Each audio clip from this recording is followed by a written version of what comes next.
요양원 말고 다른 방법이 있다는 걸 저는 72이 되어서야 알았습니다. 왜 아무도 안 알려줬을까요? 아니, 알려줬어도 믿지 않았을 거예요. 남편이 떠나고 혼자가 된 지 3년째였습니다. 집은 전세, 통장 잔고는 점점 줄어들고 있었어요. 딸아이는 조심스럽게 말했어요.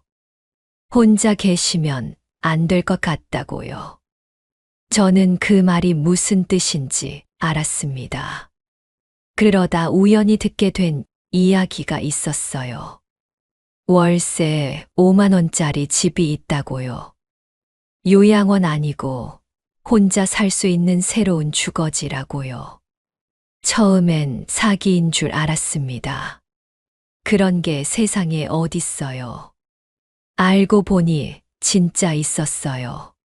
지금 그곳으로 어르신들이 몰리고 있습니다. 저도 1년 기다려서 겨우 들어갔고요. 다만 들어가기까지 쉽지 않았어요. 그리고 막상 들어가고 나서도 생각과 달랐던 것들이 있었습니다. 지금 75, 그곳에서 산 지 2년째입니다. 이게 정말 잘한 선택이었을까요? 아니면 차라리 요양원이 나았을까요? 끝까지 들어보시면 아실 거예요. 남편은 69 되던 해 겨울에 떠났습니다. 갑작스러운 일이었어요. 아침에 일어나 보니 옆자리가 차갑더라고요. 장례 치르고 49제 지내고 정신없이 시간이 흘렀습니다. 사람들이 하나둘 돌아가고 나서야 느꼈어요. 아, 이제 진짜 혼자구나. 처음 몇 달은 그래도 괜찮았습니다. 딸아이가 자주 들렀고 동네 사람들도 안부를 물었어요. 바쁘게 지내다 보면 하루가 금방 갔습니다. 그때까지만 해도 괜찮았어요. 문제는 시간이 지나면서였습니다. 딸도 자기 살림이 있으니 매일 올 수는 없었어요. 동네 사람들도 각자 사정이 있고요. 어느 순간부터 하루 종일 아무도 안 만나는 날이 생기기 시작했습니다. 제일 힘든 건 밥 먹을 때였어요. 남편 살아있을 때는 대화가 없어도 괜찮았거든요. 마주 앉아서 밥 먹는 것만으로도 충분했습니다. 혼자가 되니까 숟가락 소리만 방 안에 울렸어요. TV를 켜놔도 허전한 건 마찬가지였습니다. 밥맛이 없어서 대충 몇 숟갈 뜨다가 그냥 치우는 날이 많았어요. 그러다 보니 살이 빠지기 시작했습니다. 한 달에 2kg, 3kg씩 줄었어요. 딸아이가 얼굴 보더니 깜짝 놀라더라고요. 엄마 왜 이렇게 야위었어요? 밥은 제대로 먹어요? 제대로 먹는다고 했습니다. 걱정시키기 싫었거든요. 밤은 더 무서웠어요. 불을 끄고 누우면 온갖 생각이 다 들었습니다. 지금 내가 쓰러지면 누가 알아줄까? 며칠 동안 아무도 모르면 어쩌나. 그런 뉴스 본 적 있잖아요. 혼자 사시던 어르신이 돌아가시고 며칠 뒤에 발견됐다는 거. 남 일 같지가 않더라고요. 그래서 전화기를 꼭 베개 옆에 두고 잤습니다. 뭔가 있으면 119 누르려고요. 근데 손가락 떨리면 버튼을 못 누를 것 같았어요. 그 생각하면 잠이 안 왔습니다. 새벽 서너 시에 깨면 다시 못 잤어요. 천장만 보면서 아침을 기다렸습니다. 해가 뜨면 그제야 조금 안심이 됐어요. 밤만 되면 또 무서워지고요. 그렇게 1년이 지났습니다. 혼자 사는 게 익숙해질 줄 알았는데 오히려 점점 더 힘들어졌어요. 몸도 예전 같지 않았습니다. 계단 오르내리는 게 버거워졌고, 장 보고 돌아오면 온몸이 쑤셨어요. 무거운 거 들다가 허리 삐끗한 적도 있었습니다. 그날은 진짜 무서웠어요. 혼자 꼼짝도 못하고 바닥에 누워 있었거든요. 딸한테 전화해서 겨우 병원 갔습니다. 큰 건 아니었는데 딸 표정이 심상치 않더라고요. 며칠 뒤 딸이 조심스럽게 말을 꺼냈습니다. 엄마, 이러다 큰일 나요. 혼자 계시면 안 될 것 같아요. 그 말이 무슨 뜻인지 알았습니다. 요양원. 딸은 그 단어를 입 밖에 안 냈지만 눈빛으로 느껴졌어요. 가슴이 철렁 내려앉았습니다. 나도 이제 그렇게 되는 건가?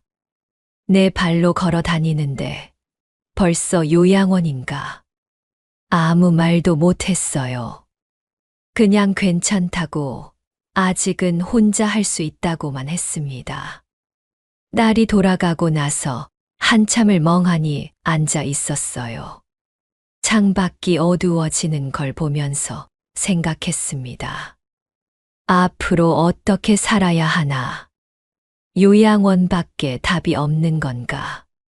그때는 정말 막막했습니다. 요양원. 그 단어가 머릿속에서 떠나질 않았습니다. 딸은 그 말을 직접 하진 않았어요. 하지만 혼자 계시면 안 될 것 같아요. 라는 말이 무슨 뜻인지 저는 알았습니다. 요양원 알아보라는 거잖아요. 저도 모른 척 했어요. 그 이야기 꺼내면 진짜가 될 것 같아서요. 그러던 어느 날 오래된 친구한테서 연락이 왔습니다. 수님이라고 젊었을 때부터 같이 시장 다니고 경조사 챙기던 사이였어요. 남편들끼리도 친했고 명절 때면 서로 집에 놀러 가기도 했습니다. 근데 몇 년 전부터 연락이 뜸해졌더라고요. 수님이 남편이 먼저 가시고 그 뒤로 수님이도 몸이 안 좋아졌다는 소식만 들었어요. 그날 전화 받고 깜짝 놀랐습니다. 목소리가 너무 힘이 없었거든요. 나 요양원 들어왔어. 한번 놀러와. 며칠 뒤에 면회를 갔습니다. 버스 타고 1시간 넘게 걸렸어요. 요양원은 도심에서 한참 떨어진 외곽에 있었습니다. 건물은 생각보다 깔끔했어요. 로비에 꽃도 있고 직원분들도 친절하게 인사했습니다. 겉으로 보기엔 나쁘지 않았어요. 안으로 들어가면서 느낌이 달라졌습니다. 복도가 길었어요. 양쪽으로 방문이 줄지어 있었는데 문마다 번호가 붙어 있더라고요. 마치 병원 같았습니다. 아니, 병원보다 더 조용했어요. 사람들이 분명 있는데 소리가 없었습니다. TV 소리만 여기저기서 희미하게 들렸어요. 웃음소리는 안 들렸습니다. 수님이 방은 3층이었어요. 문을 열고 들어갔는데 수님이가 침대에 앉아 있더라고요. 손을 잡았는데 너무 말랐어요. 내가 기억하는 수님이가 아니었습니다. 방을 둘러봤어요. 침대, 작은 서랍장, TV, 그게 전부였습니다. 창문으로 햇볕이 들어오긴 했는데 뭔가 썰렁했어요. 집 같은 느낌이 안 났습니다. 수님이는 밥도 잘 나오고 약도 챙겨주고 불편한 건 없다고 했어요. 그런데 말끝에 힘이 없더라고요. 근데 있잖아. 여기는 돌봄은 있는데 삶은 없어. 그 말이 가슴에 콕 박혔습니다. 순이미는 계속 말했어요.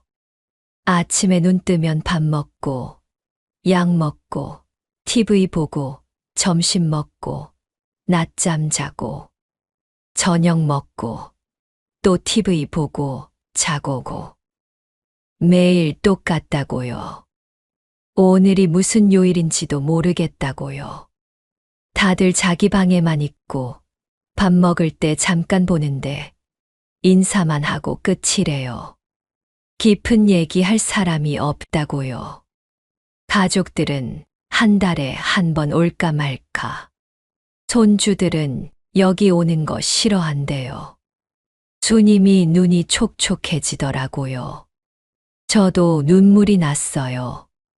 1시간쯤 있다가 나왔습니다. 수님이가 휠체어 타고 엘리베이터까지 배웅해 줬어요. 도와줘. 심심해 죽겠어. 엘리베이터 문이 닫히는 순간 수님이 얼굴이 보였어요. 웃고 있는데 눈은 웃지 않더라고요. 그 얼굴이 며칠 동안 잊히지 않았습니다. 돌아오는 버스 안에서 창밖을 멍하니 봤어요. 수님이 말이 계속 맴돌았습니다. 돌봄은 있는데 삶은 없다. 나도 저렇게 되는 건가? 밥 먹고, 약 먹고, TV 보고, 자고. 그게 남은 인생의 전부가 되는 건가? 무서웠어요. 죽는 것보다 그렇게 사는 게 더 무서웠습니다. 집에 돌아와서 딸한테 전화했어요. 나 혼자서도 괜찮아.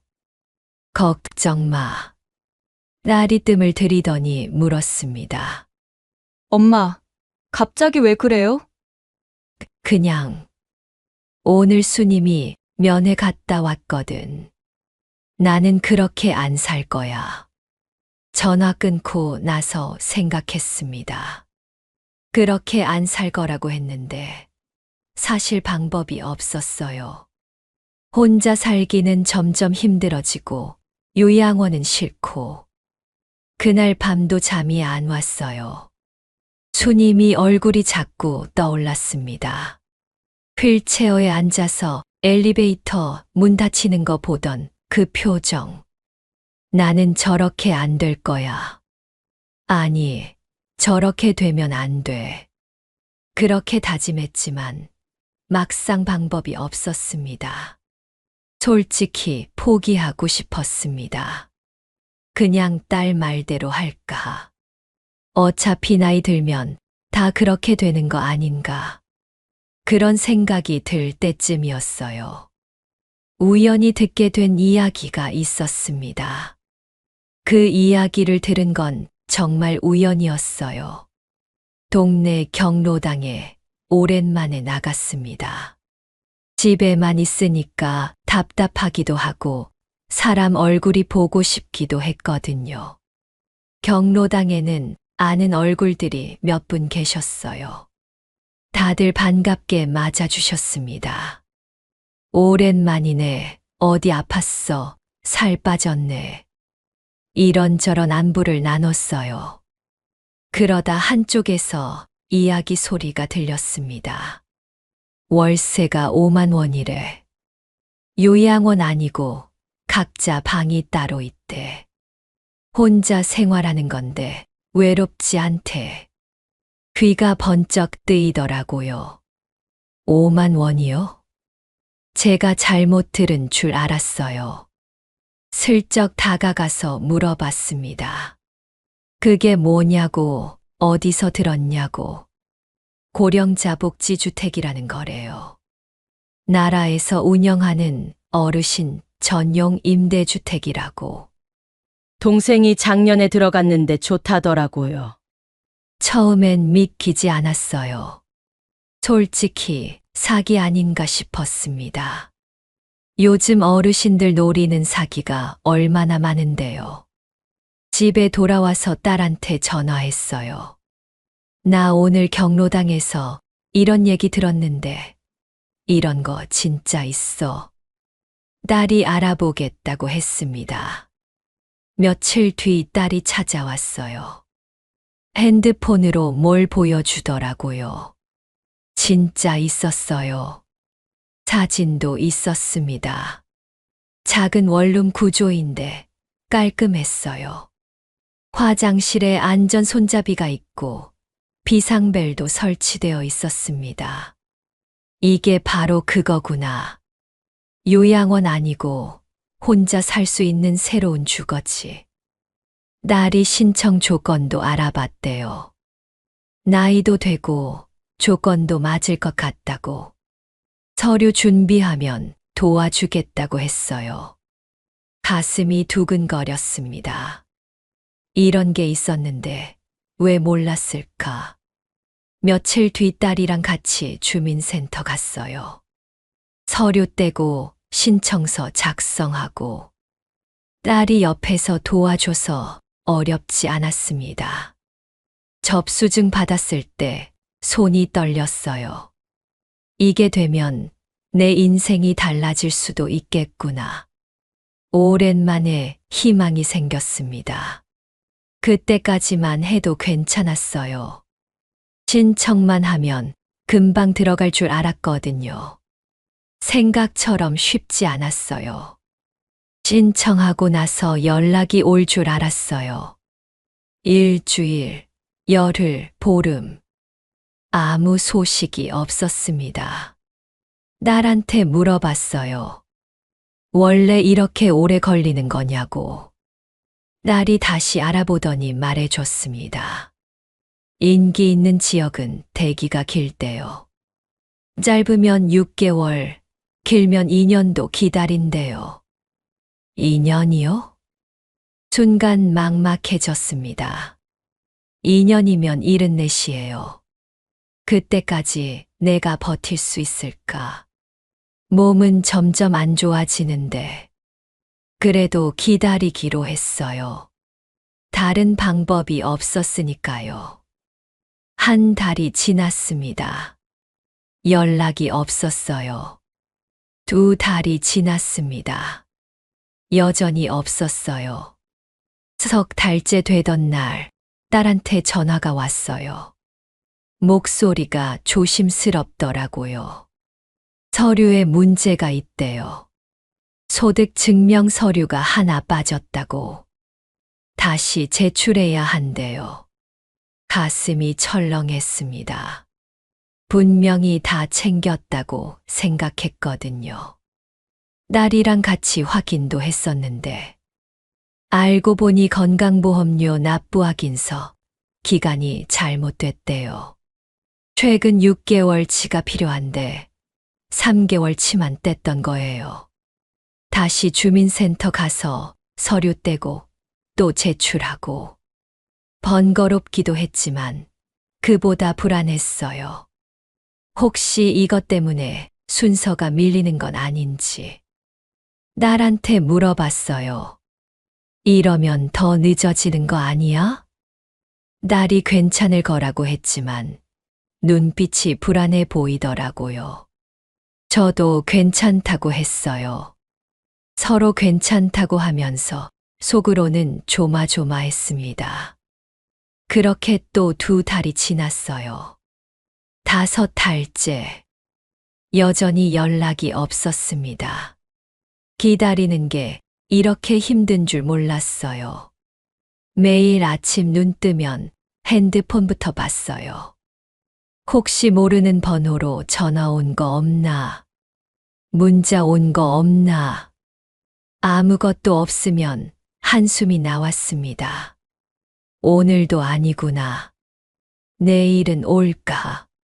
그런 생각만 하면서 하루를 보냈어요. 밤이 되면 더 힘들었습니다. 잠이 안 오더라고요. 혹시 내가 탈락한 건 아닐까?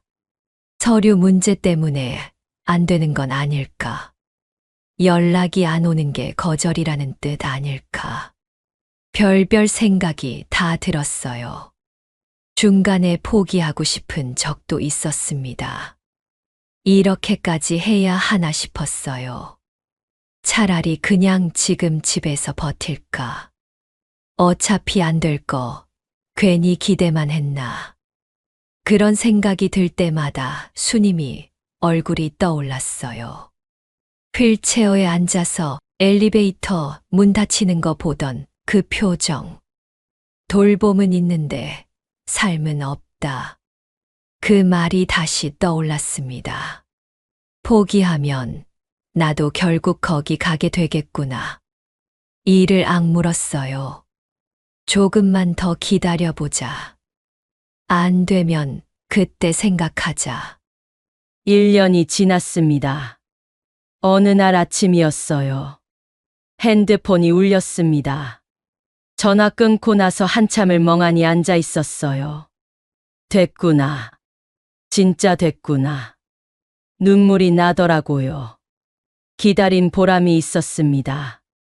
가을이었습니다. 신청했을 때도 가을이었는데 1년이 지나 또 가을이 왔어요. 1년을 기다렸구나. 길다면 길고 짧다면 짧은 시간. 이제 진짜 시작이구나. 새로운 삶이 시작되는구나. 가슴이 벅차올랐습니다.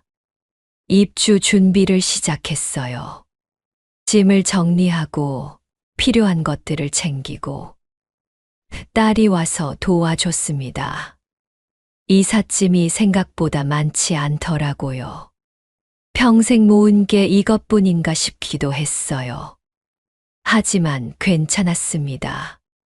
새로 시작하는 거니까. 무거운 짐은 두고 가도 되니까. 입주 날짜가 다가왔습니다. 설레기도 하고 떨리기도 했어요. 새로운 곳에서 잘 적응할 수 있을까? 사람들이랑 잘 지낼 수 있을까? 걱정도 됐지만 기대가 더 컸습니다. 드디어 입주 당일이 됐어요. 딸이 차를 가지고 왔습니다. 짐을 싣고 집을 나섰어요. 떠나기 전에 빈 집을 한번 둘러봤습니다. 남편이랑 살던 집, 혼자 버티던 집. 잘 있어. 고마웠어. 마음속으로 인사하고 문을 닫았습니다. 새로운 곳으로 향했어요. 차 안에서 창밖을 보는데 이상하게 눈물이 나더라고요. 이게 끝이 아니라 시작이라는 걸 알면서도요. 왜 그랬는지 모르겠어요. 1시간쯤 달려서 도착했습니다.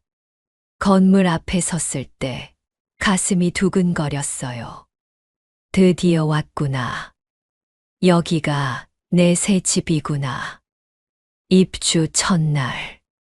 딸이 짐 풀어주고 이것저것 정리해줬어요.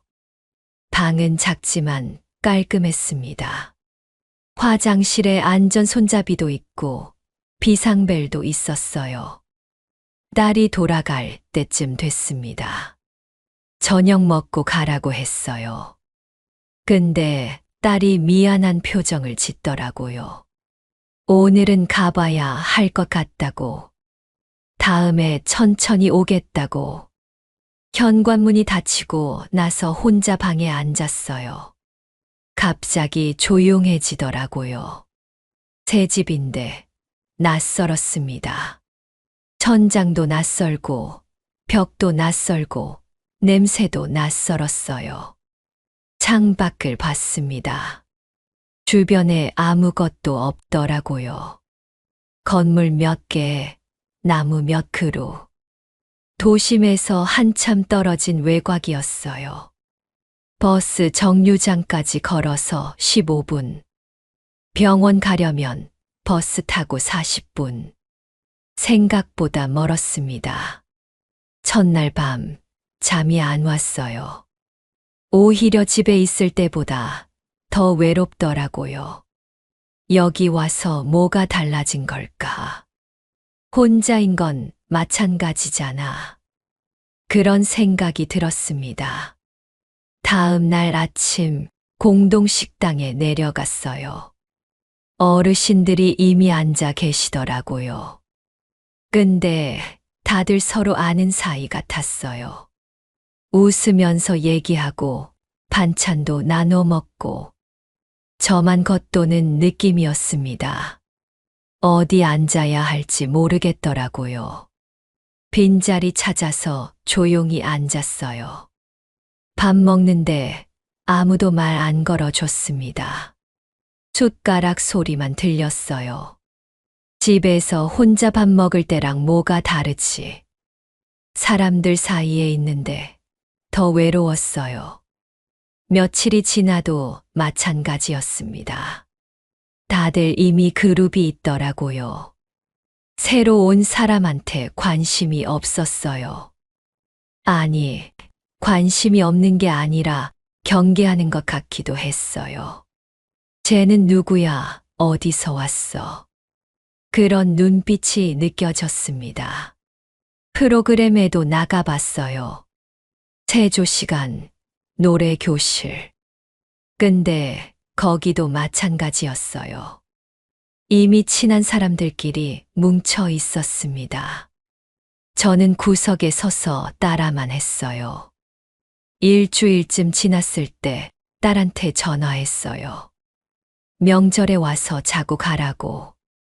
같이 밥도 먹고 얘기도 하고 싶었거든요. 근데 나중에 알았어요. 여기는 외부인 숙박이 안 된대요. 규칙이 그렇대요. 요즘 새로 지은 곳들은 게스트하우스가 있어서 가족이 와서 자고 갈 수 있다더라고요. 근데 제가 있는 곳은 없었어요. 딸이 명절에 왔다가 저녁 먹고 일어나면서 그러더라고요. 다음엔 우리 집에 가서 자요, 엄마. 고마운 말인 거 알아요. 근데 그 말 듣는 순간 괜히 눈물이 나더라고요. 현관문 닫히는 소리 듣는데 가슴이 먹먹했습니다. 그날 밤 혼자 누워서 생각했어요. 여기 온 게 맞는 건가? 차라리 그냥 집에 있을 걸. 후회가 밀려왔습니다. 그렇게 한 달쯤 지났을 때였어요. 여전히 어색했습니다. 식당에 가도 혼자 밥 먹는 날이 많았고, 프로그램에 나가도 구석에 서 있었어요. 그러던 어느 날이었습니다. 점심 먹고 할 일이 없어서 1층 로비에 앉아 있었어요. 멍하니 창밖을 보고 있는데 누가 옆에 앉더라고요. 같은 층에 사는 분이었어요. 복도에서 몇 번 마주친 적 있었는데 인사만 하고 지나갔던 사이였습니다. 그분이 먼저 말을 걸어줬어요. 새로 오셨죠? 어디서 오셨어요? 적응하기 힘들죠? 저는 그냥 네 하고 대답했어요. 근데 그분이 계속 얘기해 주더라고요. 본인도 처음 왔을 때 한 달 동안 울었대요. 여기 사람들이 차갑게 느껴지고 외롭고 후회도 많이 했대요. 석 달 지나니까 좀 달라지더라고요. 그 말이 마음에 남았습니다. 석 달. 조금만 더 버텨보자. 그분 이름은 영숙 씨였어요. 저보다 2살 많은 77. 영숙 씨가 이것저것 알려줬습니다. 몇 시에 체조 가면 사람이 적은지, 어느 테이블에 앉으면 편한지, 누구는 말이 많으니까 조심하라고, 누구는 괜찮은 사람이라고. 그런 정보들이 도움이 됐어요. 조금씩 다른 분들하고도 인사를 하게 됐습니다. 안녕하세요. 밥 드셨어요? 오늘 날씨 좋네요. 그런 인사들이 오가기 시작했어요. 2달째 되던 날, 영숙 씨가 텃밭에 같이 가보겠냐고 물었어요. 건물 뒤편에 작은 텃밭이 있었습니다. 어르신들이 직접 가꾸는 거래요. 상추, 쪽파, 고추 같은 것들이 심어져 있었어요. 흙 냄새를 맡으니까 이상하게 마음이 편해지더라고요. 오랜만이었어요. 뭔가 살아있다는 느낌이 드는 게. 저도 텃밭 한 구역 받았습니다. 영숙 씨가 지금 시기엔 쪽파가 좋다고 알려줬어요. 같이 묘종도 사러 가고 심는 법도 배웠습니다. 흙을 만지면서 생각했어요. 이게 나쁘지 않구나. 식당 밥도 괜찮았습니다. 한 끼에 2,000원. 혼자 해 먹는 것보다 싸고 편했어요. 처음엔 정해진 시간에 먹어야 하는 게 불편했거든요. 근데 익숙해지니까 오히려 편했습니다. 뭐 해 먹지, 이런 고민이 사라졌어요. 다만 관리비는 생각보다 많이 나왔습니다. 월세는 5만 원인데 관리비 고지서 보고 깜짝 놀랐어요. 15만 원이 넘게 나왔거든요. 월세보다 관리비가 3배나 비쌌습니다. 관리 인력 인건비가 많이 들어간다더라고요. 처음엔 속상했어요. 이럴 줄 알았으면 더 알아볼 걸. 근데 다 합쳐도 20만 원 정도였어요. 혼자 집에서 살 때 월세의 공과금에 이것저것 나가던 거 생각하면 오히려 낫습니다. 무엇보다 돈으로 바꿀 수 없는 게 있었어요. 아침에 눈 뜨면 오늘은 누구 만나지 하는 생각이 들었습니다. 혼자 집에 있을 때는 없던 감각이었어요. 석 달이 지났습니다. 영숙 씨 말이 맞았어요. 석 달 지나니까 좀 달라졌어요. 완전히 익숙해진 건 아니었습니다. 여전히 불편한 것도 있었고 서운한 것도 있었어요. 그래도 달라진 게 있었습니다. 아침에 눈 뜨는 게 덜 무서워졌어요. 넉 달째 되니까 하루가 바빠졌어요. 아침 7시 반에 체조가 있었습니다. 처음엔 귀찮아서 안 나갔는데 영숙 씨가 자꾸 가자고 해서 따라갔어요. 목 돌리기, 어깨 풀기, 다리 들어 올리기. 별거 아닌 동작들이었는데 하고 나면 몸이 가벼웠습니다. 무엇보다 좋은 건 사람들이었어요. 오늘 컨디션 어때요? 어제 잠은 잘 주무셨어요?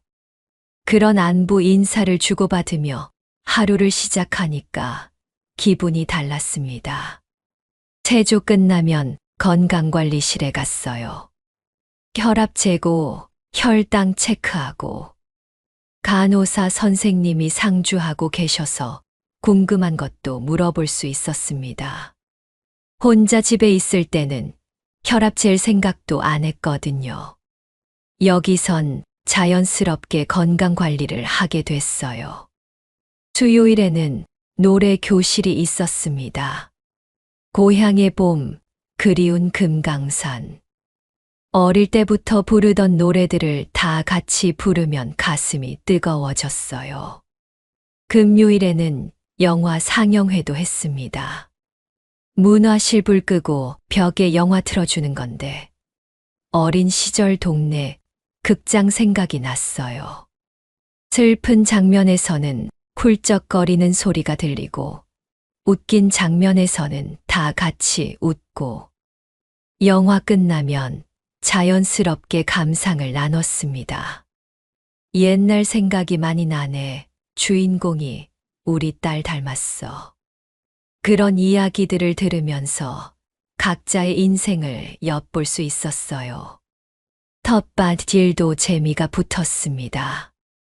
쪽파가 자라는 걸 보는 게 그렇게 뿌듯할 줄 몰랐어요.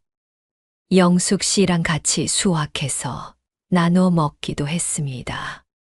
내가 키운 거로 반찬에 먹으니까 맛이 다르더라고요. 5달째 되던 날 딸이 찾아왔어요. 얼굴 보더니 깜짝 놀라더라고요. 엄마, 살쪘어요. 얼굴이 밝아졌어요. 그 말 듣는데 괜히 눈물이 났어요. 딸이 저녁 먹고 가겠다고 해서 식당에 같이 갔습니다. 영숙 씨도 소개해 줬어요. 딸이 인사하면서 고맙다고 하더라고요. 엄마 잘 챙겨주셔서 감사하다고. 헤어질 때 딸이 그러더라고요. 엄마, 표정도 많이 밝아졌어요. 다행이에요. 이번엔 덜 서운했습니다. 여기도 내 집이니까요. 밤에 혼자 방에 누워서 생각했어요. 처음 왔을 때는 후회만 했거든요. 여기 와서 뭐가 달라지나, 혼자인 건 마찬가지잖아. 근데 달라진 게 있었어요. 아침에 만날 사람이 있었습니다. 점심에 같이 밥 먹을 사람이 있었어요. 저녁에 안부 물어봐 줄 사람이 있었습니다. 밤중에 쓰러져도 비상벨 누르면 누군가 온다는 안심도 있었어요. 그게 얼마나 큰 건지 혼자 살아보지 않은 사람은 몰라요. 사람은 혼자 살면 안 되는구나. 누군가와 함께 있어야 사람답게 사는구나. 그 깨달음이 가슴 깊이 새겨졌습니다. 지금 75. 여기 들어온 지 2년째입니다. 완벽한 곳은 아니에요. 솔직히 말하면요. 관리비는 여전히 비싸고 외부인 숙박은 안 되고 도심에서 멀어서 병원 가려면 버스 타고 40분 걸려요. 식당 밥이 입에 안 맞는 날도 있고 어르신들 사이에서 기싸움도 있어요. 가끔은 그냥 집에서 살 걸 그랬나 싶을 때도 있습니다. 근데요. 그때마다 생각해요. 그럼 지금 나는 어디 있었을까? 혼자 집에서 라면 끓여 먹고 있었을까요? 아니면 수님이처럼 요양원 침대에 누워 있었을까요? 그 생각하면 여기가 낫습니다. 며칠 전에 수님이한테 전화했어요. 요양원에 있는 그 친구요. 목소리가 더 힘이 없어졌더라고요. 요즘 밥맛도 없고 하루가 너무 길대요. 나는 어제 텃밭에서 상추 땄다. 영숙이랑 노래 교실 갔다. 그런 얘기를 했더니 수님이가 그러더라고요. 너는 잘한 거야. 거기 간 거. 그 말 듣는데 마음이 복잡했어요. 수님이도 여기 왔으면 좋았을 텐데. 진작에 알았으면 좋았을 텐데. 요양원만 답인 줄 알았거든요. 저도 그랬고 수님이도 그랬고. 근데 아니었어요. 다른 길이 있었습니다. 물론 여기도 언젠가는 떠나야 할 수도 있어요. 몸이 더 안 좋아지면 결국 요양원 가야 할 수도 있고요. 그건 저도 알아요. 근데 지금은 아니에요. 지금은 여기서 괜찮습니다. 아침에 눈 뜨면 체조 가고, 점심에 영숙 씨랑 밥 먹고, 오후에 텃밭 가고, 저녁에 프로그램 나가고. 바쁘진 않아도 할 일이 있어요. 무엇보다 사람이 있습니다. 밤에 혼자 누워도 덜 무서워요. 비상벨 누르면 누군가 온다는 걸 아니까요. 내일 아침에 만날 사람이 있다는 걸 아니까요. 요즘 가끔 이런 생각을 해요. 남편이 살아 있었으면 여기 같이 왔을까? 같이 텃밭 가꾸고, 같이 밥 먹고, 같이 체조했을까? 그랬으면 좋았겠다 싶다가도 또 생각해요. 지금 이 사람들이 있으니까 괜찮다고. 영숙 씨도 있고, 다른 어르신들도 있고, 새 식구들이 생긴 거예요. 혼자가 아니에요. 이제는요. 혹시 지금 혼자 사시는 분 계세요? 요양원 가기는 싫은데, 다른 방법을 모르겠다는 분요. 저도 그랬어요. 2년 전까지는요. 고령자 복지주택. 이런 게 있다는 거 저는 72에 우연히 알았습니다. 왜 아무도 안 알려줬을까? 진짜 억울했어요. 그래서 이 이야기 했습니다.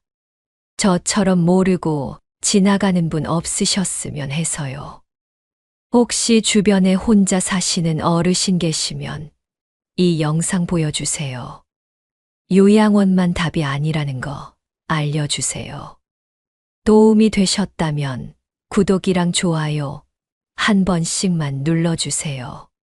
저 같은 사람 이야기 앞으로도 계속 전해드릴게요. 감사합니다. 연금 없습니다. 일도 안 합니다. 70대 부부가 어떻게 살고 있냐고요? 지금 저희 통장에는 매달 155만 원이 들어옵니다. 거기다 비상금도 매달 40만 원씩 모으고 있어요. 3년 전까지만 해도 상상도 못했습니다. 식당 접고 손에 남은 돈 5천만 원. 이거 다 떨어지면 어떡하나 그 생각뿐이었거든요. 근데 지금은 달라요. 오늘 그 방법을 다 알려드리겠습니다. 저는 올해 73입니다. 아내는 71고요. 28년 동안 백반집을 했어요. 지방 소도시 작은 골목에서 시작했습니다. 43세 시작해서 71까지 새벽 5시에 일어나서 장 보고 밑반찬 만들고요. 11시에 문 열어서 오후 3시까지 점심 장사.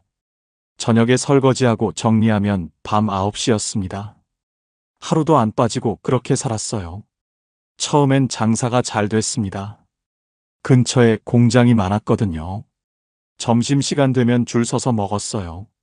한 달에 700만 원, 800만 원 벌 때도 있었습니다. 그때는 정말 열심히만 하면 되는 줄 알았어요. 근데 세월이 지나니까 달라지더라고요. 공장들이 하나둘 문 닫았습니다. 젊은 사람들은 다 떠나고요. 동네가 점점 늙어갔어요. 손님도 줄었습니다. 한 달에 400만 원, 300만 원.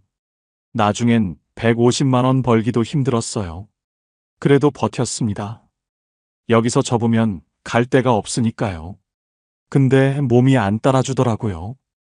허리가 먼저 나갔습니다. 무거운 냄비 들다가 삐끗했어요. 병원 가니까 디스크래요. 그 다음엔 무릎이었습니다. 하루 종일 서서 일하잖아요. 연골이 다 닳았대요. 아내도 마찬가지였어요. 손목이 안 좋아졌습니다. 프라이팬 들기가 힘들대요. 어느 날 아내가 그러더라고요. 여보, 이제 그만하자. 우리 몸이 안 돼. 저도 알고 있었습니다. 근데 차마 먼저 말을 못 꺼냈어요. 28년이거든요. 이 가게가 제 인생 전부였습니다. 자식 냈다 여기서 키웠어요. 대학 보내고 결혼시키고 다 이 가게에서 번 돈으로 했습니다. 근데 이제 몸이 말을 안 들으니까 어쩔 수 없더라고요. 3년 전 봄에 가게를 정리했습니다. 마지막 날 기억나요? 단골 손님 몇 분이 오셨어요. 사장님 정말 그만두세요? 여기 없어지면 점심 어디서 먹어요? 그 말에 눈물이 핑 돌았습니다. 근데 참았어요. 손님 앞에서 울면 안 되니까요. 문 닫고 셔터 내리는데 손이 떨렸습니다. 28년이에요.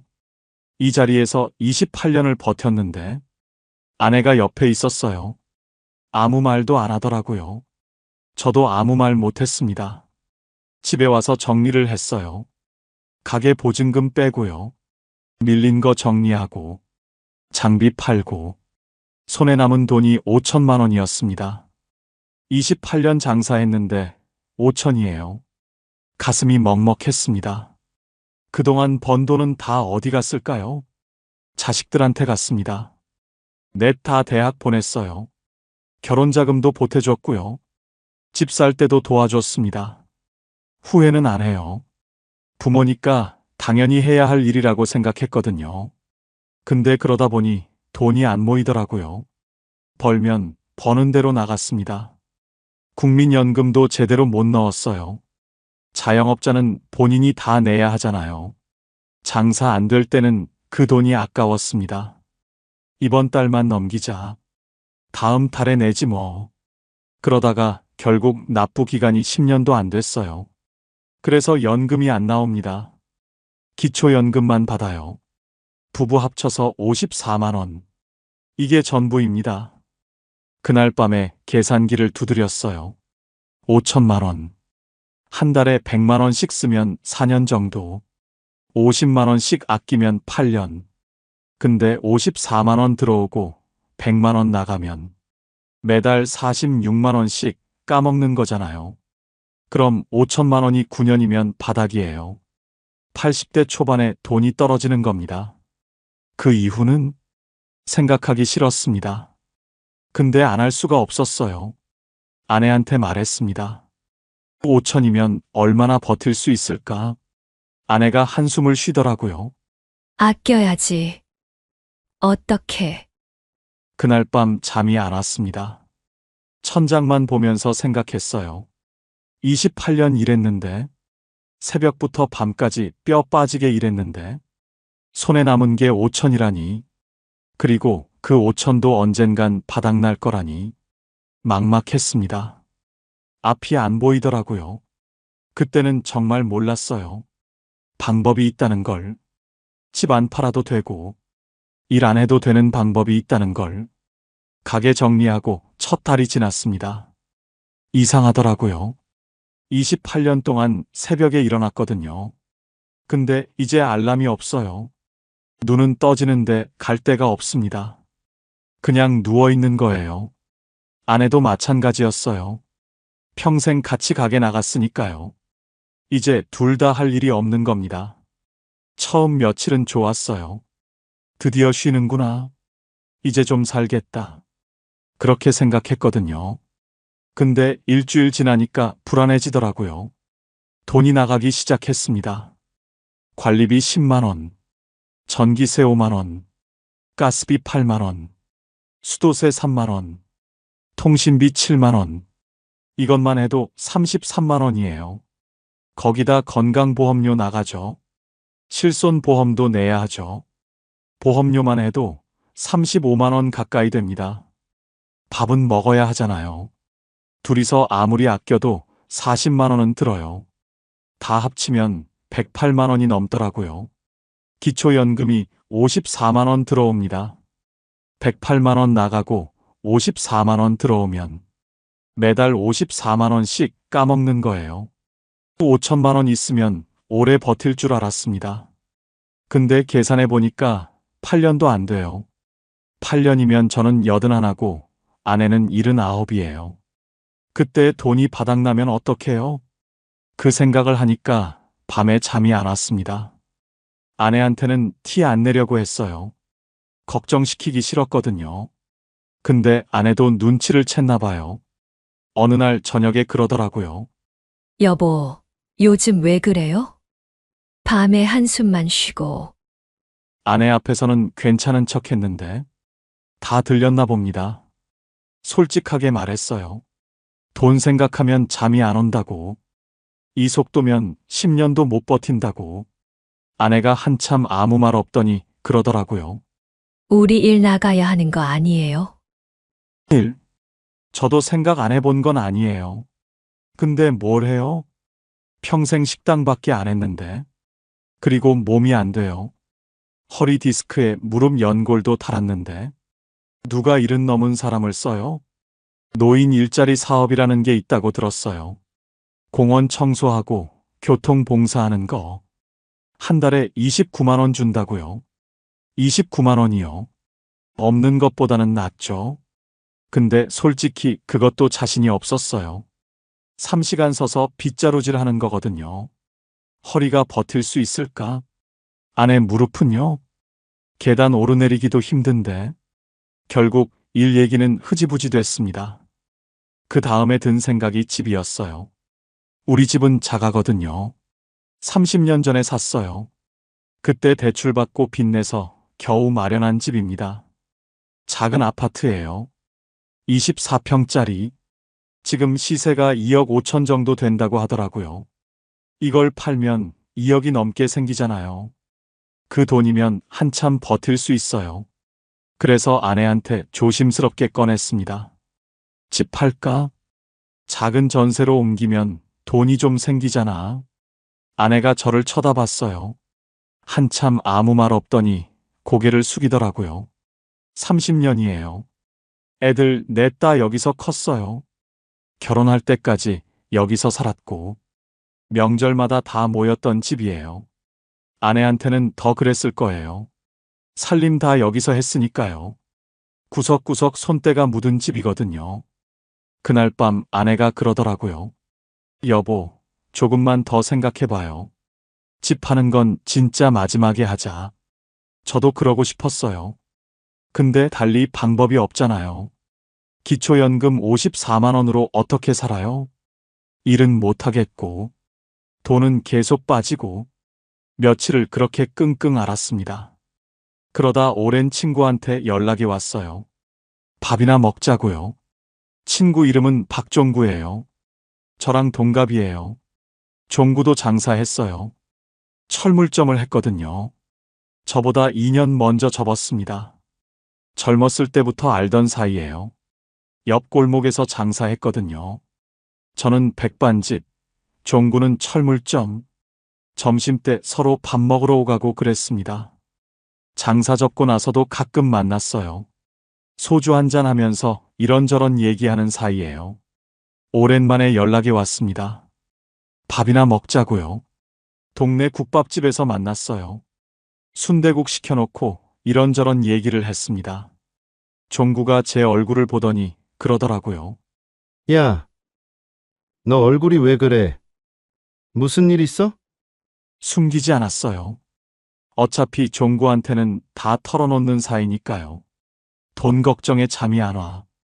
이 속도면 8년도 못 버텨. 집 팔아야 하나 고민 중이야. 종구가 국밥 먹다가 숟가락을 내려놓더라고요. 야, 집은 팔지 마. 안 팔고 어떡해. 기초연금 54만 원으로 어떻게 살아? 나도 2년 전에 똑같은 생각했거든. 근데 방법이 있어. 방법이 뭔데? 주택연금이라고 들어봤어?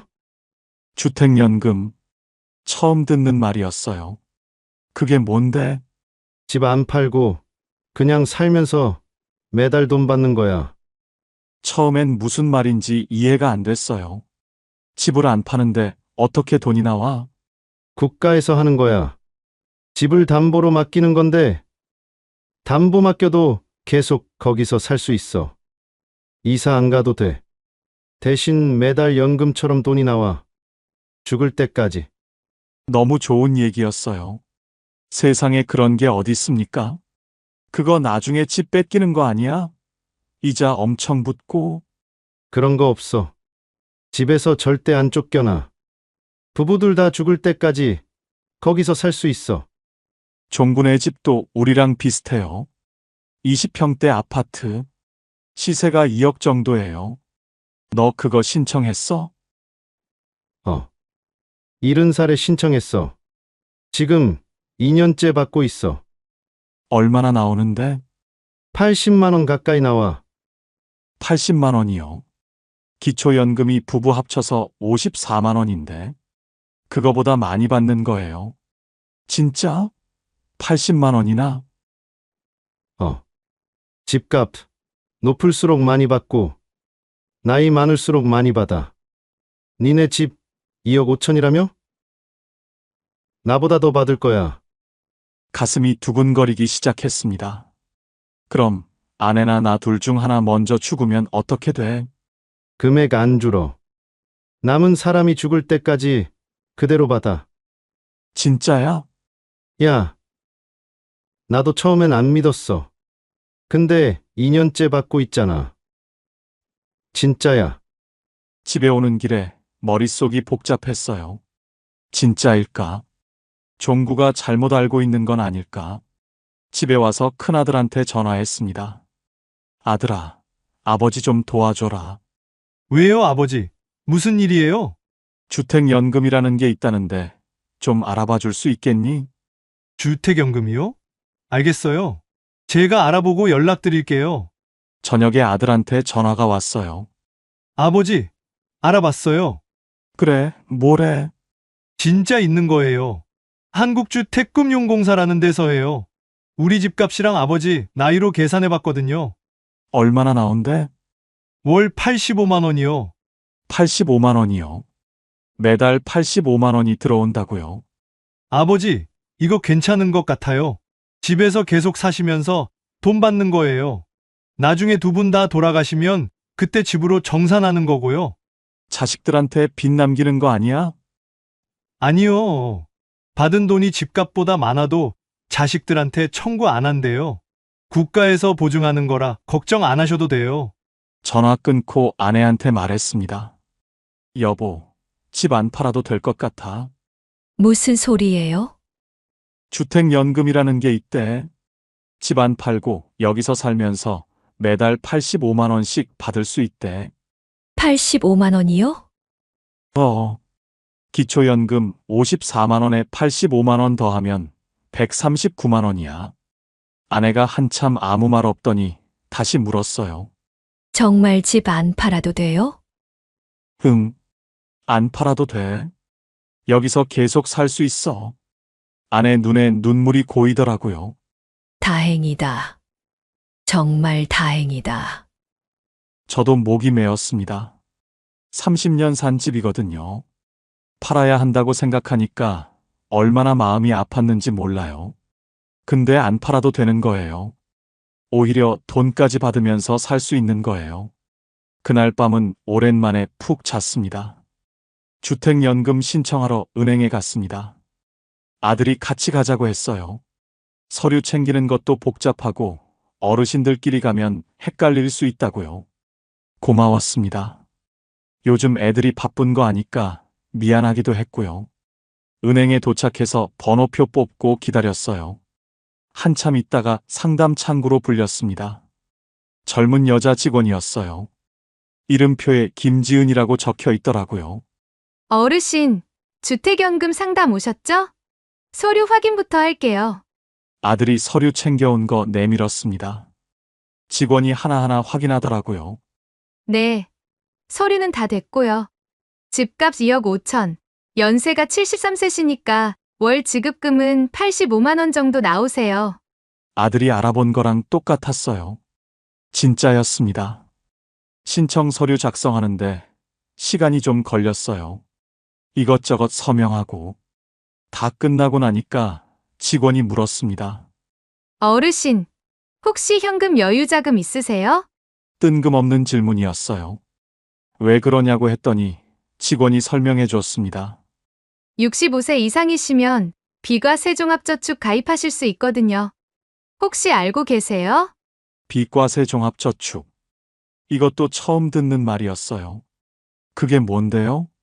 일반 예금은 이자에서 세금 15.4% 떼잖아요. 근데 이 상품은 세금을 안 떼요. 65세 이상이시면 5천만 원까지 가입하실 수 있어요. 아들이 옆에서 귀가 번쩍 뜨이는 표정이었어요. 아버지, 이거 좋은 것 같은데요?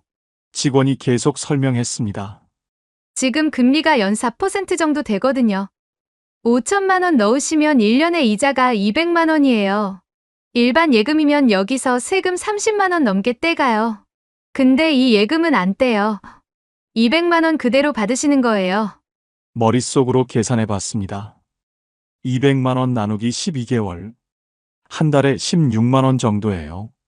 매달 16만 원씩 이자가 나온다고요? 네, 대략 그 정도요. 세금 안 떼니까 일반 예금보다 훨씬 이득이세요. 가게 정리하고 남은 5천만 원. 그냥 통장에 넣어뒀거든요. 이자 얼마 안 되겠지 하고 신경도 안 썼어요. 근데 이렇게 넣으면 달랐던 거예요. 매달 16만 원씩 따박따박 나오는 거예요. 주택연금 85만 원. 비과세 종합저축 이자 16만 원. 기초연금 54만 원. 합치면 155만 원이에요. 한 달에 155만 원이 그냥 들어오는 거예요. 일 안 해도요. 직원한테 물었습니다. 이거 지금 바로 가입할 수 있어요? 네. 신분증 있으시면 바로 되세요. 그 자리에서 바로 가입했습니다. 5천만 원 전부 넣었어요. 은행에서 나오는데 다리가 후들거리더라고요.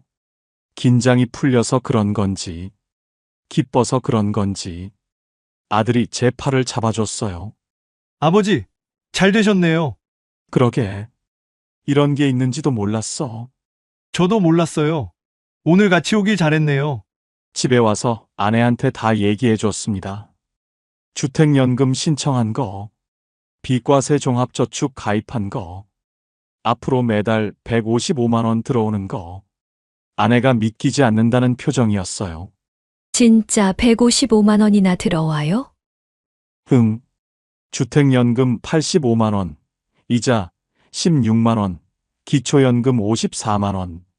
합치면 155만 원이야. 일 안 해도요? 응. 일 안 해도. 아내가 한참 아무 말 없더니 그러더라고요.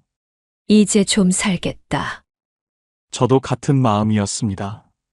한 달 전만 해도 막막했거든요. 8년 뒤에 돈 떨어지면 어떡하나? 집 팔아야 하나? 일 나가야 하나? 그 걱정뿐이었어요. 근데 이제 달라졌습니다.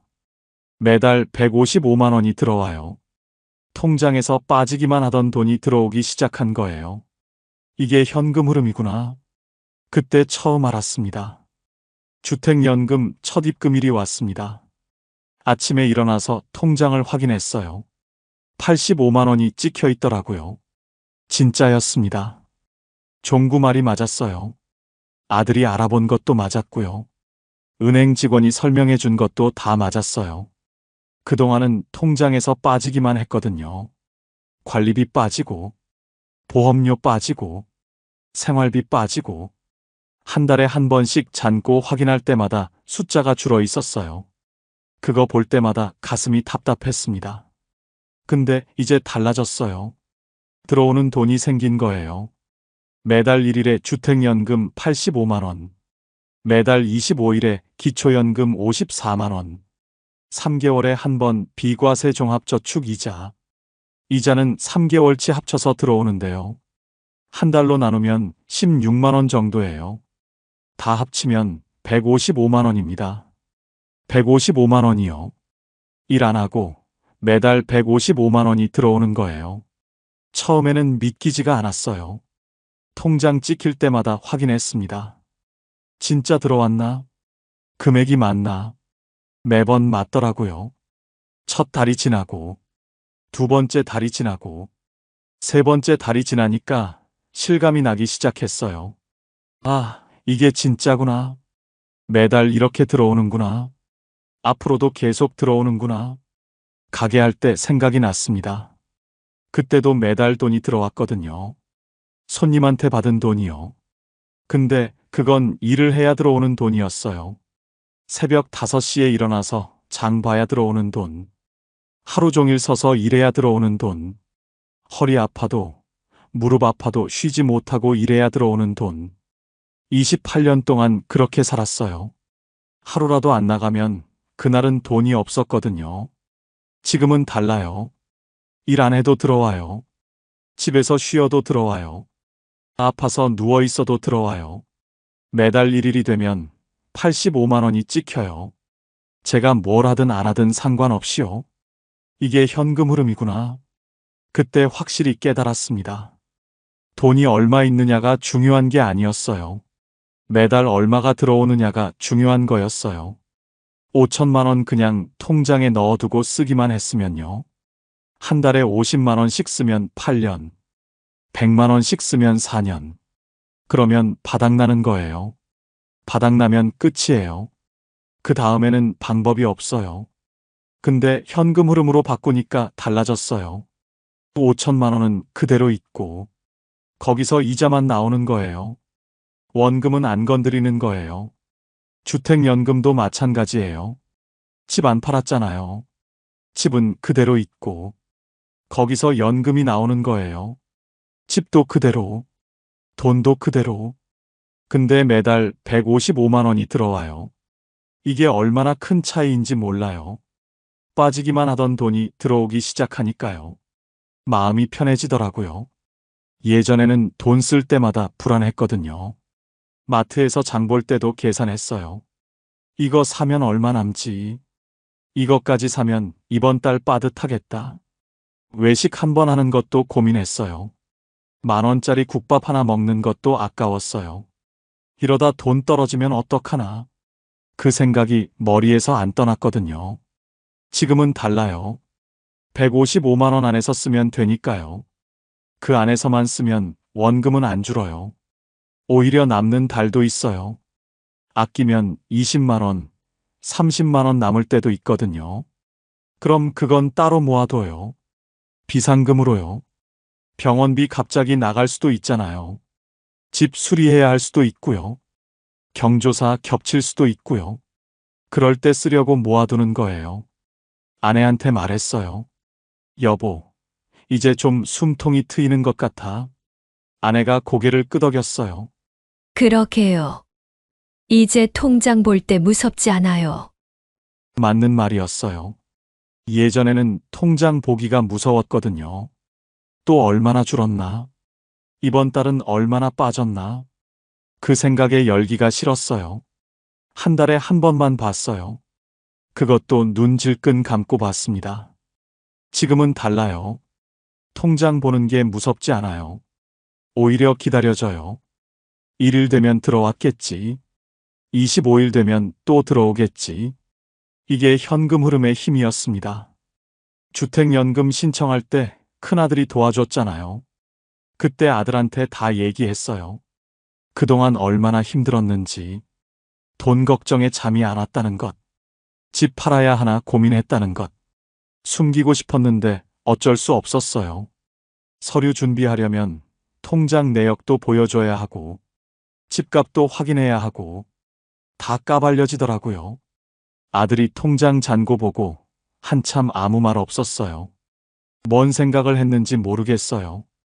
근데 아무 말 안 하더라고요. 왜 이렇게 됐냐고 안 물었어요. 왜 미리 준비 안 했냐고 안 따졌어요. 그냥 묵묵히 도와줬어요. 서류 챙기고, 은행 같이 가고, 설명 안 되는 거 대신 물어봐주고, 고마웠습니다. 근데 한편으로는 창피했어요. 평생 가장으로 살았거든요. 애들한테 손 벌린 적 없어요. 오히려 항상 주는 쪽이었어요. 대학 등록금 대주고, 결혼자금 보태주고, 집 살 때도 보태줬어요. 그랬는데 이제 와서 이런 모습을 보여주게 됐으니까요. 자식 앞에서 얼굴을 못 들겠더라고요. 큰아들이 동생들한테 연락했나 봐요. 며칠 뒤에 둘째한테 전화가 왔어요. 그 다음날 셋째한테도 왔고요. 막내딸한테도 왔어요. 다들 같은 말을 하더라고요. 왜 말 안 했냐고. 왜 혼자 끙끙 앓았냐고. 미안하더라고요. 걱정 끼치기 싫었던 건데 결과적으로 더 속상하게 만든 거잖아요. 그러고 나서 일주일쯤 지났을 때예요. 통장에 돈이 들어와 있더라고요. 10만 원. 큰아들이 보낸 거예요. 다음 날 또 10만 원. 둘째가 보낸 거예요. 그 다음 날 또 10만 원. 셋째가 보낸 거예요. 그 다음 날 또 10만 원. 막내딸이 보낸 거예요. 4명이서 10만 원씩. 40만 원이 들어온 거예요. 큰아들한테 전화했어요. 야, 이거 뭐야? 왜 돈을 보내? 아버지, 그냥 용돈이에요. 받으세요. 됐어. 너희도 살기 바쁜데 이런 거 안 해도 돼. 아버지, 저희끼리 얘기했어요. 한 달에 10만 원씩 보내드리기로요. 많은 건 아닌데, 그래도 보탬이 되실 거예요. 받기 싫었어요. 평생 주기만 했는데. 이제 와서 자식들한테 돈을 받으려니까 자존심이 상했어요. 안 받아. 돌려보내라. 아버지, 제발요. 저희도 그동안 아버지한테 받은 게 얼마인데요. 이제 저희가 드릴게요. 아들 목소리가 떨리더라고요. 저도 목이 메었습니다. 전화 끊고 아내한테 얘기했어요. 애들이 용돈 보냈다고. 안 받겠다고 했다고. 아내가 그러더라고요. 받아요. 애들 마음인데. 자식들한테 손 벌리는 꼴이잖아. 손 벌린 게 아니라 애들이 먼저 준 거잖아요. 그게 다른 거예요. 아내 말이 맞았어요. 내가 달라고 한 게 아니에요. 애들이 먼저 보낸 거예요. 그래서 받았습니다. 근데 이 돈은 안 쓰기로 했어요. 아내랑 얘기했습니다. 155만 원으로 생활하자. 애들이 보내주는 40만 원은 손대지 말자. 비상금으로 모아두자. 아내도 동의했어요. 그래요. 나중에 급할 때 쓰는 걸로 하자. 그래서 통장을 따로 만들었어요. 비상금 통장이요. 매달 40만 원씩 거기로 들어가요. 한 번도 안 건드렸어요. 1년이면 480만 원이에요. 2년이면 거의 1000만 원이에요. 병원비 갑자기 나가도 걱정 없어요.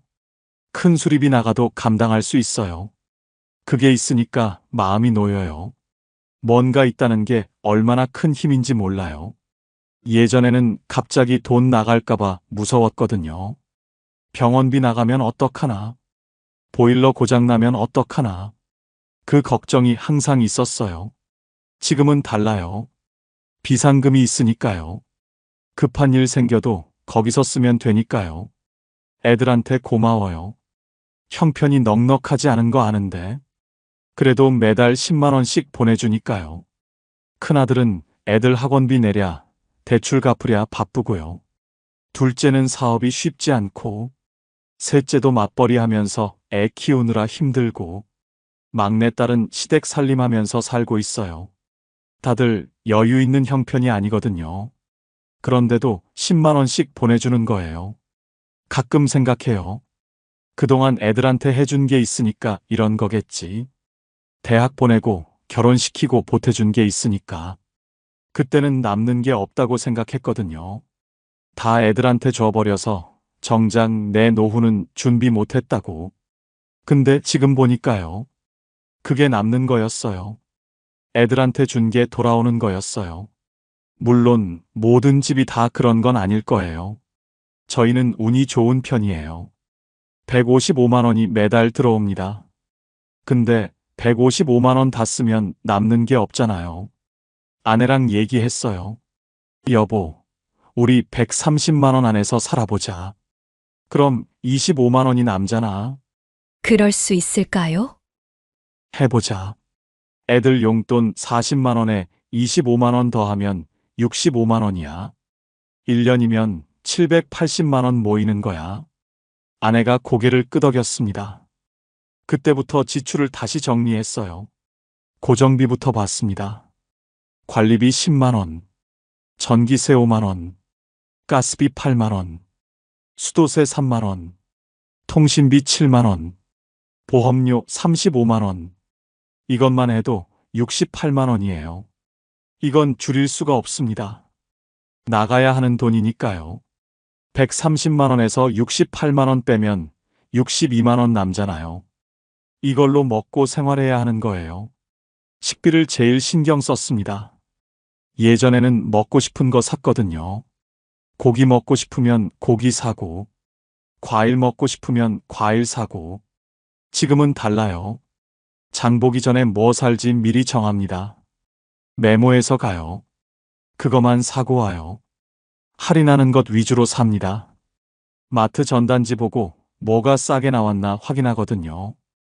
유통기한 임박 상품도 잘 사요. 어차피 바로 먹을 거니까요. 그래도 고기는 일주일에 한두 번은 먹습니다. 뒷다리살이 세일하면 세근에 10,000원이거든요. 그걸로 제육볶음 해 먹으면 맛있어요. 과일은 제철 과일만 삽니다. 제철 아닌 건 비싸거든요. 겨울에 수박 안 사고, 여름에 귤 안 사고, 이렇게 하니까 식비가 40만 원 정도 나오더라고요. 둘이서 40만 원이면 빠듯하긴 합니다. 근데 못 먹고 사는 건 아니에요. 그냥 아껴서 먹는 거예요. 생필품 사는데 한 달에 5만 원 정도 씁니다. 세제, 휴지, 치약, 샴푸. 대용량으로 사면 더 싸거든요. 하나 사면 하나 더 주는 거 할 때 사두고요. 병원비가 한 달에 7만 원에서 8만 원 나갑니다. 저는 혈압약 타러 가고, 아내는 무릎 때문에 가고, 이건 어쩔 수 없어요. 경조사비는 예전보다 줄였습니다. 10만 원 내던 거 5만 원 내고, 안 가도 되는 건 안 가고, 평균 내면 한 달에 5만 원 정도예요. 교통비는 아끼려고 합니다. 가까운 데는 걸어 다녀요. 병원 갈 때만 타거든요. 한 달에 3만 원 정도 잡아요. 다 합치면 129만 원이에요. 130만 원 안에 딱 들어옵니다. 석 달쯤 지났을 때 아내가 그러더라고요. 여보, 이거 진짜 되네. 처음엔 못할 줄 알았는데 그러게. 나도 몰랐어. 매달 남는 거 보니까 기분이 좋아요. 맞는 말이에요. 매달 25만 원씩 남잖아요. 그게 쌓이는 거 보면 뿌듯합니다. 가끔은 외식도 합니다. 한 달에 한 번 정도. 동네 국밥집이나 칼국수집. 15,000원이면 둘이 먹거든요. 친구들도 만납니다. 종구랑 가끔 소주 한잔 하고요. 아내는 아내 친구들이랑 시장 구경도 가고요. 완전히 끊으면 안 돼요. 그러면 삶이 너무 팍팍해지거든요. 적당히 쓰면서 적당히 모으는 겁니다. 130만 원으로 사는 게 부자는 아니에요. 넉넉하지도 않아요. 근데 부족하지도 않습니다. 먹을 건 먹고, 입을 건 입고, 병원 갈 건 가고, 사람 만날 건 만나요. 이 정도면 충분합니다. 욕심 안 부리면 살만해요. 3년이 지났습니다. 가게 접고 막막하기만 했던 그때가 엊그제 같은데 벌써 3년이에요. 얼마 전에 종구를 만났습니다. 또 국밥집에서요. 야, 요즘 어때? 덕분에 잘 살고 있어. 네가 주택연금 알려줘서 살았다. 뭘? 나도 누가 알려줘서 한 건데. 그래도 고맙다. 진짜로. 종구가 웃더라고요. 그래. 잘 됐다. 우리 이 나이에 이 정도면 잘 사는 거야. 맞는 말이에요. 지금 저희 부부는 어떻게 살고 있냐고요? 잘 살고 있습니다. 부자는 아니에요. 넉넉하지도 않고요. 근데 불안하지 않습니다. 매달 155만 원이 들어옵니다. 주택연금 85만 원, 기초연금 54만 원, 비과세 종합저축 이자 16만 원. 일 안 해도 들어와요. 아파서 누워 있어도 들어옵니다. 매달 1일이 되면 통장에 찍혀 있거든요. 거기다 자식들이 보내주는 40만 원. 이건 한 번도 안 썼습니다. 비상금 통장에 그대로 모아뒀어요. 3년이면 얼마일까요? 40만 원 곱하기 36개월. 1,440만 원이에요. 거기다 생활비 아껴서 모은 것까지 합치면요. 비상금이 2천만 원 가까이 됐습니다. 병원비 갑자기 나가도 걱정 없어요. 보일러 고장 나도 고칠 수 있습니다. 뭔가 있으니까 마음이 편하더라고요. 3년 전에 5천만 원 들고 막막해 하던 때 생각납니다. 그때 그냥 쓰기만 했으면 어떻게 됐을까요? 지금쯤 통장에 2천만 원도 안 남았을 거예요. 1년만 더 지나면 바닥이에요. 집 팔았으면 어떻게 됐을까요? 30년 산 집 팔고 작은 전세로 갔겠죠. 그것도 결국 바닥납니다. 언젠가는 끝이거든요. 저는 다른 길을 선택했습니다. 집 안 팔았어요. 주택연금 신청했습니다. 매달 85만 원씩 들어와요. 죽을 때까지요. 5천만 원 그냥 안 썼습니다. 비과세 종합저축에 넣었어요. 매달 16만 원씩 이자가 나옵니다. 원금은 그대로 있거든요. 이게 현금 흐름이에요. 돈이 얼마 있느냐가 중요한 게 아닙니다. 매달 얼마가 들어오느냐가 중요한 거예요. 1억 있어도 쓰기만 하면 바닥나요. 근데 매달 들어오는 돈이 있으면 안 바닥납니다. 원금은 그대로 두고 들어오는 것만 쓰면 되니까요. 저처럼 연금 없는 분들 많잖아요. 자영업 하느라 국민연금 못 넣은 분들, 기초연금밖에 없는 분들, 그런 분들한테 말씀드리고 싶습니다. 집 있으면 주택연금 알아보세요. 집 안 팔고 매달 돈 받을 수 있어요. 죽을 때까지 그 집에서 살 수 있습니다. 현금 있으면 비과세 종합저축 알아보세요. 65세 이상이면 5천만 원까지 세금 안 떼거든요. 이자가 고스란히 내 돈이에요. 저도 3년 전까지는 몰랐습니다. 친구한테 우연히 듣고 알았어요.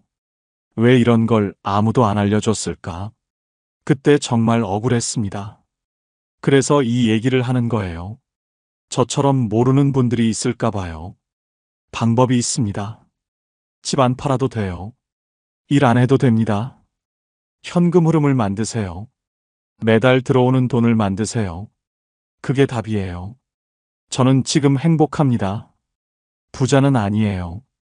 근데 불안하지 않습니다. 매달 돈이 들어오니까요. 비상금도 있으니까요.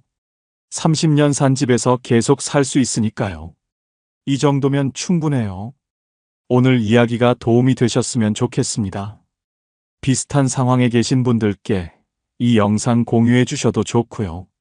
구독하시면 다음 이야기도 받아보실 수 있어요. 봄날 이야기였습니다.